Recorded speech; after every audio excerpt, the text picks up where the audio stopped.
Alright, jadi Jaga Semesta ini tuh sebenarnya movementnya sendiri baru mulai banget tuh bulan Mei 2023. Ya, serius lu 2023? iya betul, baru banget. Dan kok bisa gitu, kok bisa gitu. Tapi concernnya nggak dari 2023 dong? Concernnya tuh dari 2012-2014 pada saat banyak studi yang waktu itu saya terlibat, dan dari studi itu saya sempat shock. Serius nih, kita bakal krisis air 2040 di Pulau Jawa dan 2050 seluruh Indonesia. Iya gitu. Terus dengan tergopoh-gopoh tentunya kita ketemu dengan pihak-pihak terkait. Ternyata pada saat ketemu dengan pihak-pihak terkait, kita juga tahu. Sudah tahu ternyata. Sudah tahu. Ya, saya nggak tahu, mungkin keterbatasan satu hal dan lain hal gitu. Dan sehingga apa yang kita lakukan dengan beberapa akademisi, profesor gitu, apa yang dibutuhkan? Oh, regulasi nih. Harus ada regulasi. Kalau ada regulasi nanti kita baru bisa bertindak gitu kan. Oke, jadi jadi akhirnya dari universitas, profesor, akademisi melakukan itu. Sampai what happened sampai tahun 2022 saya merasa resah, kok nggak ada perubahan ya gitu kan, nggak merasa ada perubahannya gitu. Tapi memang dasarnya saya itu orangnya model itu apa ya, nggak merasa layak ya. Kenapa kok saya nggak banyak ngomong gitu, bahkan di apa namanya publik gitu. Saya merasa ada yang lebih pintar dari saya, ada yang lebih mumpuni untuk ngomong itu kan, bahkan segala sesuatu harus serahkan kepada ahlinya, kalau enggak tunggu aja kerusakannya. Tapi saya merasa kok nggak ada yang ngomong air ya gitu kan. Akhirnya ya sudahlah, aku memberanikan diri, tapi aku ngobrol lah sama mentor-mentor saya, profesor-profesor hydrogeologis yang udah senior di Unpad, di ITB, di UGM, Universitas Brawijaya juga. Prof, oke lah, kita kayaknya harus rubah taktik. Sudah pakai tesis, jurnal, penelitian, seminar, conference, kayaknya nggak ngefek gitu. Rubah taktiknya gimana, Fa? Gitu. Kayaknya kita menggunakan channelnya mungkin salah. Dan bisa jadi sudah waktunya kita tidak menggerakkan di level pemerintah, tapi mungkin kita sudah menggerakkan di level publik at large, diri kita sendiri aja gitu. Tapi ya, tapi 2022 saya takut. Sosial media itu kan, kamu tahu, mulut netizen itu udah paling terkenal di seluruh dunia. Indonesia tuh paling kejam gitu kan. Nggak berani aku, Mas, nggak berani aku.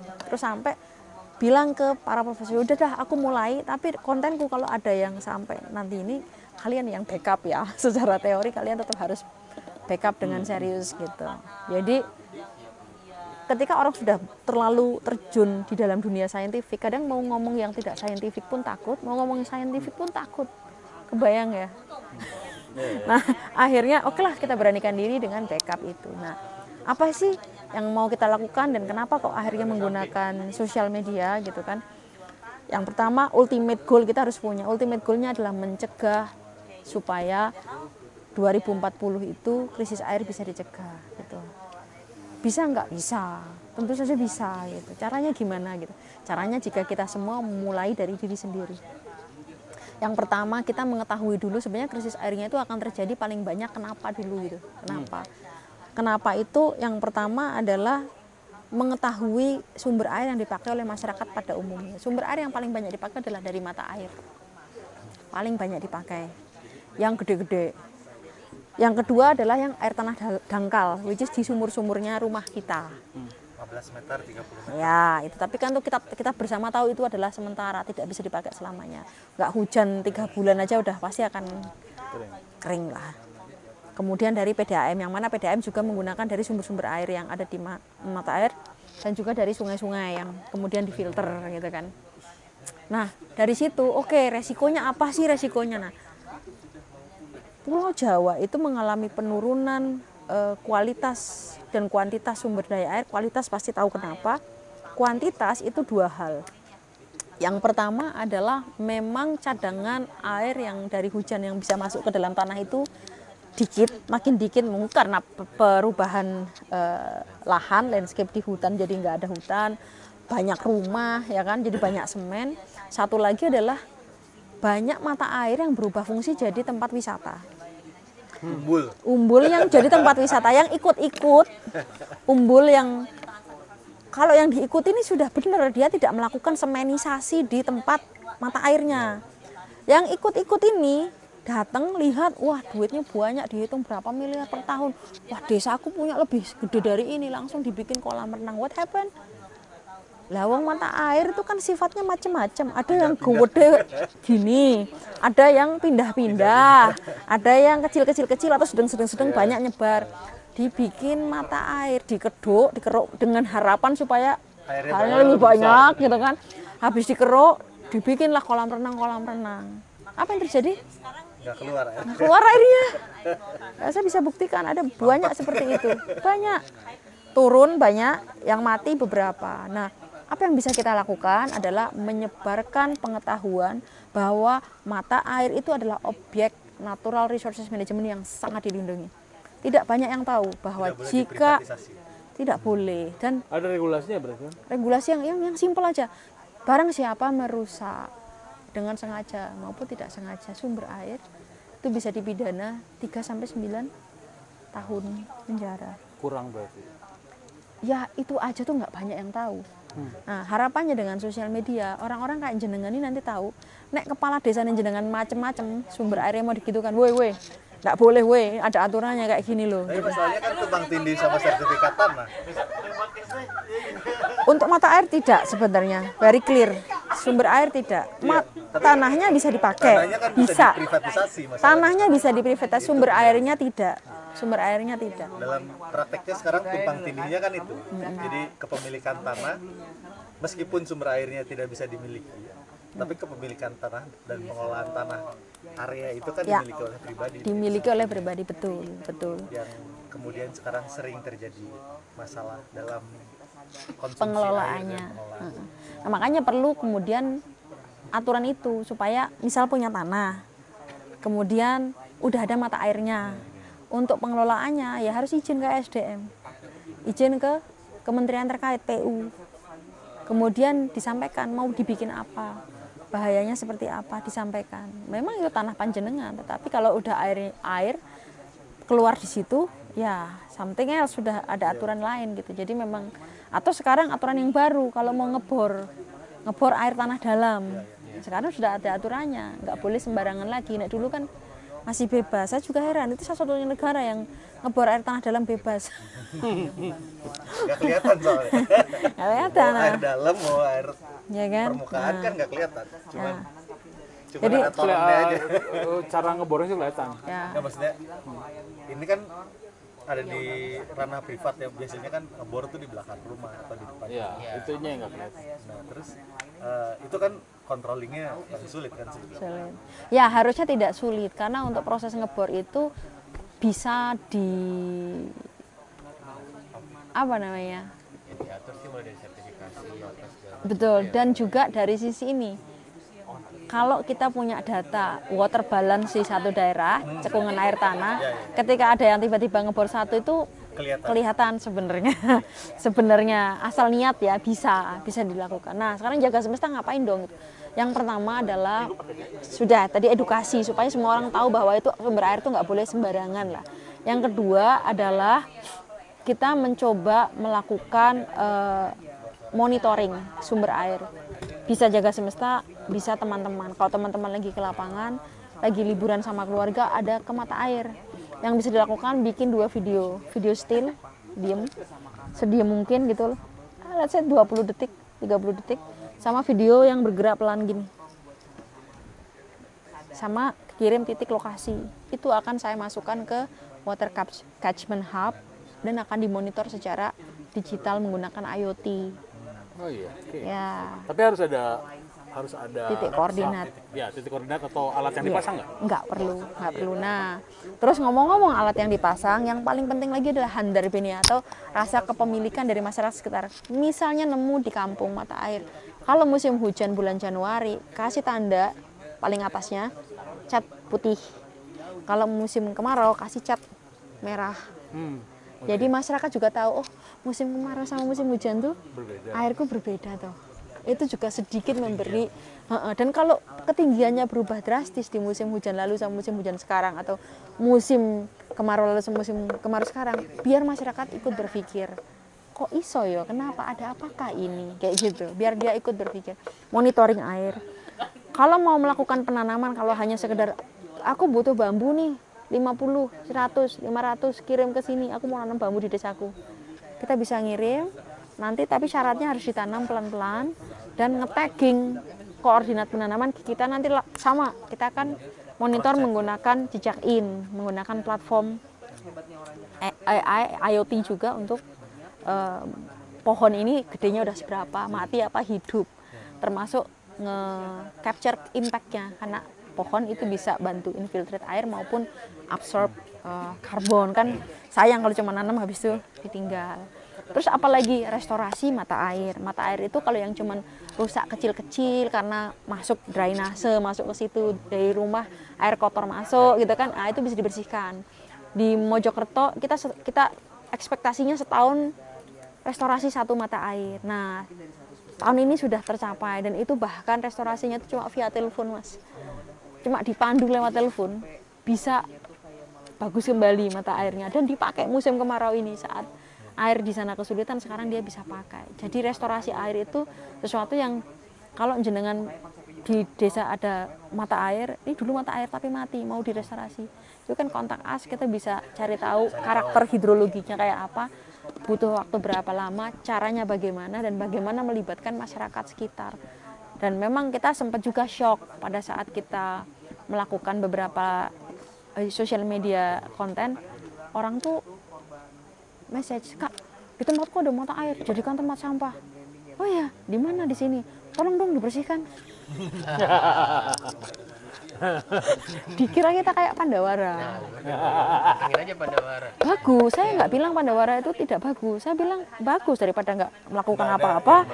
Cuman kalau dijaga semesta itu lebih kepada ini barangmu, daerahmu, perawatan, keterlibatan itu penting. Kalau yang membersihkan orang lain, nggak ada rasa di sininya, apa yang akan terjadi? Ya nanti kotor lagi. Bahkan dia nggak tahu ini acara apa sih ini. Ya kan diterusin aja kalau dia nggak terlibat di dalam prosesnya. Jadi dijaga semesta kita tidak menjadi, kita bukan pahlawan yang akan menyelesaikan masalah air, tapi kita adalah kebetulan Tuhan kasih pengetahuan yang lebih, kebetulan Tuhan kasih koneksi profesor-profesor ahli air. Kalau misalnya ada kasus-kasus khusus di tempatku mata airnya gini-gini, kita mau restorasi tapi kita takut, nah kita bisa datangkan profesornya itu melakukan expert judgment secara cepat. Kalau nggak mampu expert judgment, kita pasang beberapa alat untuk ngecek, baru kita restorasi seperti itu. Jadi kira-kira sama kayak kita lah. Kalau badan kita mendiagnosis, badan kita sakit, kita berasa. Kalau kita mau menyembuhkan kita sakit apa, nggak bisa hanya ditanya dokter nanya sakit apa kamu, pusing nih obat, kan nggak bisa.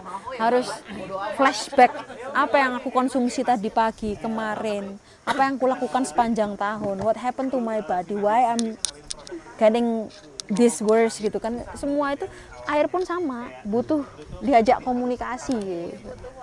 Tuh, kira-kira. Mostly profesor Indonesia atau Indonesia. Ya tapi ada beberapa kontributor kita dari Montpellier University, Paris 6. berarti Ya, Perancis. Jepang gitu? Jepang belum ada. Itu semua yang pernah studi di sini, kita masih sampai sekarang saya masih kontak dengan mereka.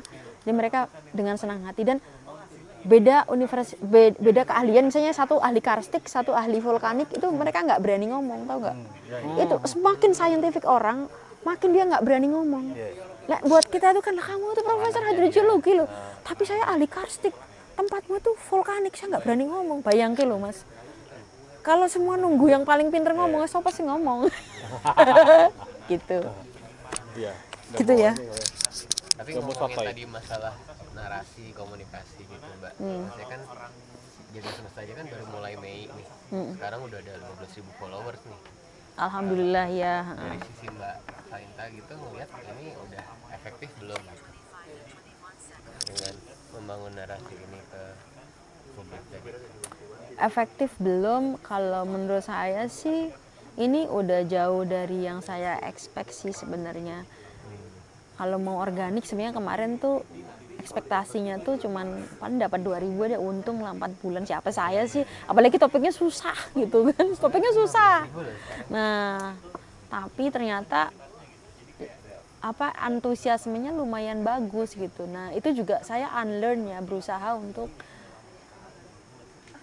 tidak memaksakan apa yang ingin saya sampaikan kepada orang, tapi saya mencoba apa sih yang kamu pengen tahu dari. Jadi saya tidak memaksakan konten-konten berat.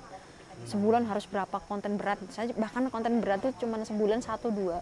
Sisanya konten-konten receh-receh tentang air. Ini loh bedanya air ini sama ini.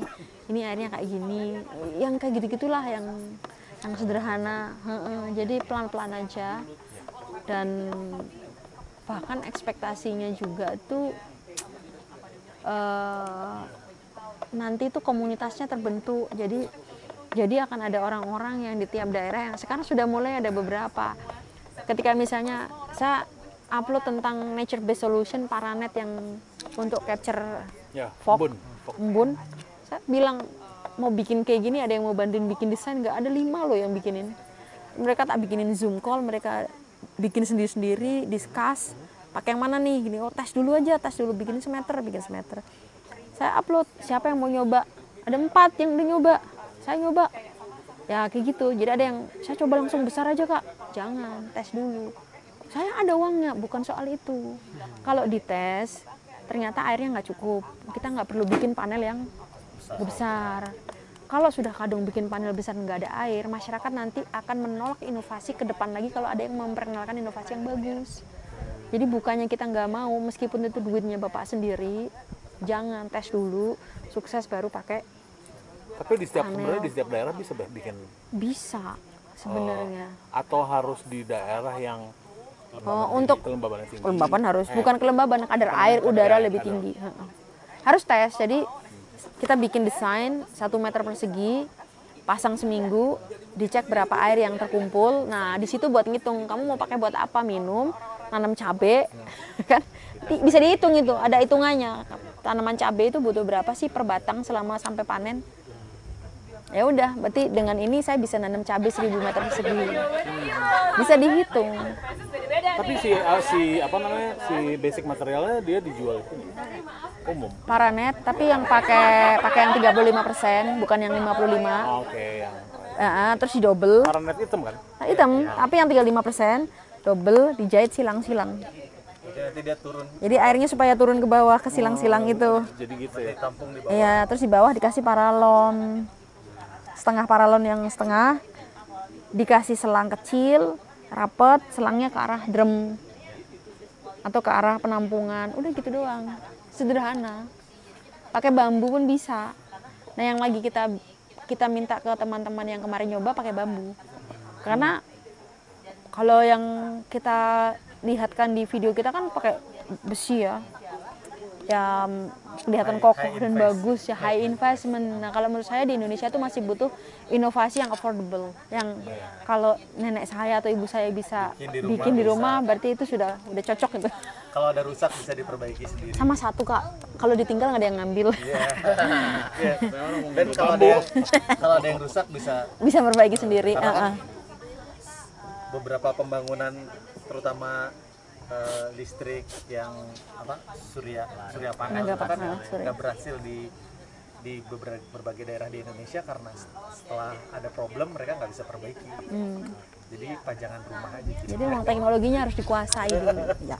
Semakin sederhana makin bagus. Oke, so gitu ya. Kalau jalan-jalan ketemu mata air, ambil HP, kontak kita.